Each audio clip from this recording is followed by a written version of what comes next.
Existe um lugar nos Estados Unidos que não aparece nos mapas comuns, mas que é protegido como se escondesse algo que não deveria ser visto. No meio do deserto de Nevada, cercados por vigilâncias constantes e regras extremas, fica uma base onde qualquer aproximação pode ser tratada como ameaça real e que qualquer limite ultrapassado tem permissão de executar a qualquer que seja essa ameaça. Esse lugar é conhecido como Área 51. Por muito tempo, o governo negou que ela existia, e quando finalmente admitiu, a explicação foi simples demais. Fazemos testes de aeronaves. Só que quanto mais informações começaram a aparecer, mais essa versão começou a parecer incompleta, porque não é normal esconder algo desse nível, ao menos que o que esteja lá dentro vá a muito além do que pode ser explicado facilmente.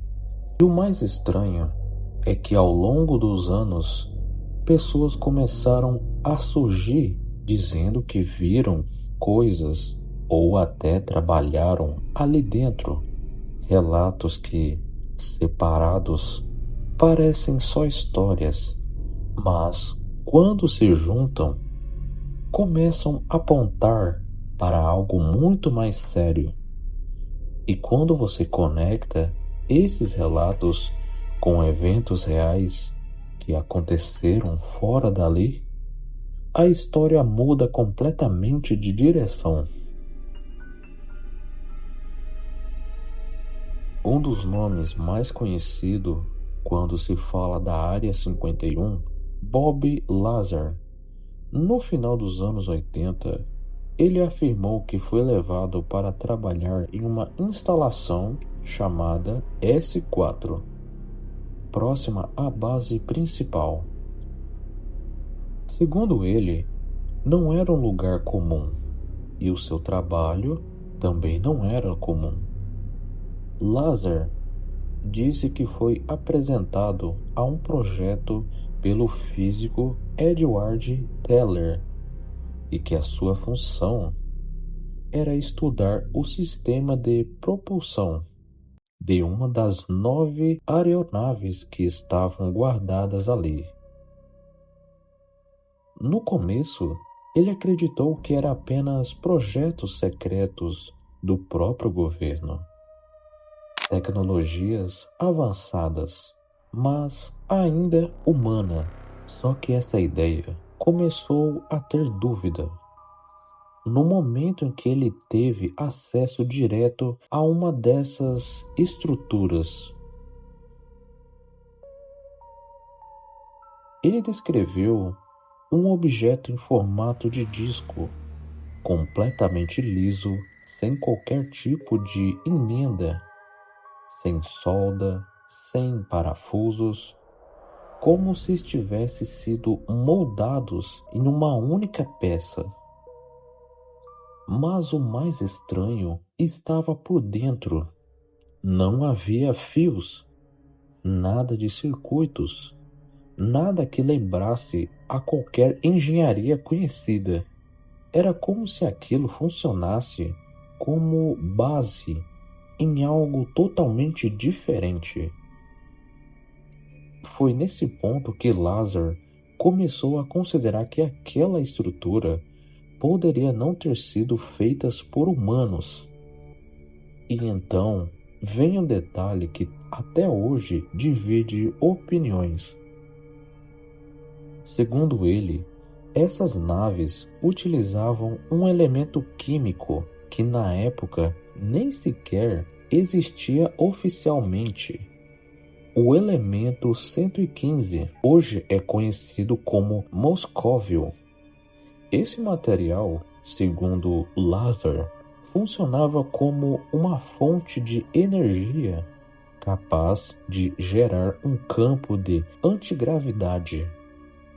Ou seja, ao invés de se mover como qualquer aeronave comum, a nave simplesmente distorcia o espaço ao seu redor.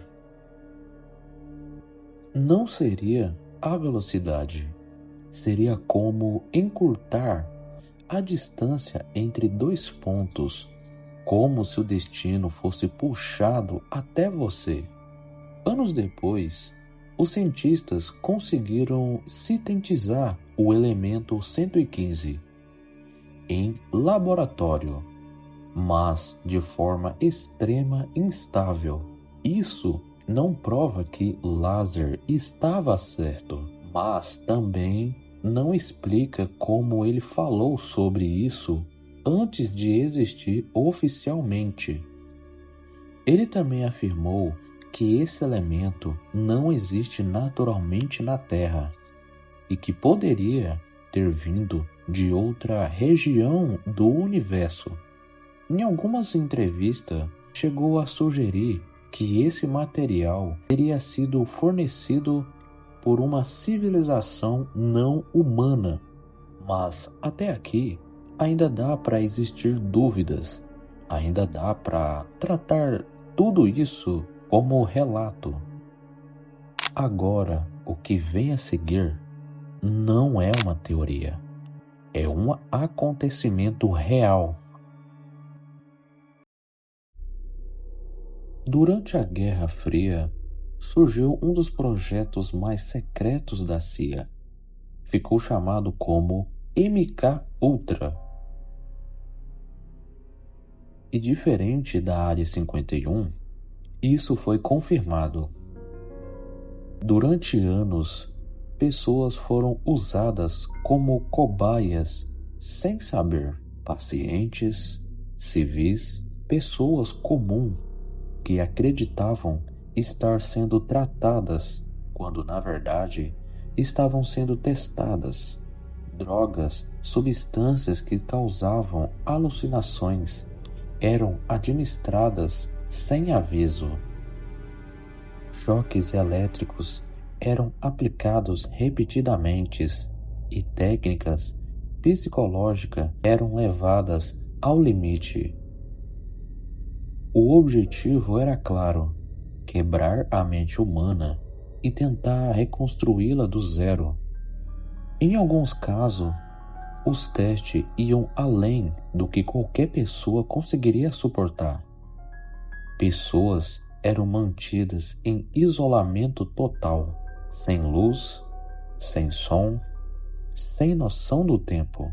Outras eram privadas de sono por dias, até perderem completamente a noção da realidade.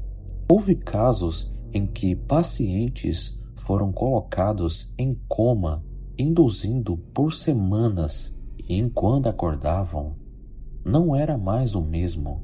Alguns não reconheciam a própria família. Outros não sabiam nem quem eram. Um dos métodos mais pesados envolvia repetições constantes de mensagens, frases tocando por horas, às vezes o dia inteiro, direto nos ouvidos das pessoas, até mesmo enquanto dormiam. A ideia era simples, mas assustadora: apagar quem aquela pessoa era e tentar criar alguém novo no lugar. E o mais absurdo disso é que esses experimentos aconteceram dentro de hospitais, lugares onde as pessoas buscavam ajudas e saíam completamente destruídas. Décadas depois, documentos começaram a aparecer. Investigações foram feitas e a verdade veio à tona. O MK-Ultra existiu. Mas existe um detalhe que muda tudo. A grande parte dos arquivos foram destruídos. Ou seja, o que a gente sabe pode ser só uma parte do que realmente aconteceu. E é aqui que tudo se conecta, porque se algo desse nível aconteceu e foi escondido por anos e só apareceu depois, então o que pode estar acontecendo em um lugar como na Área 51?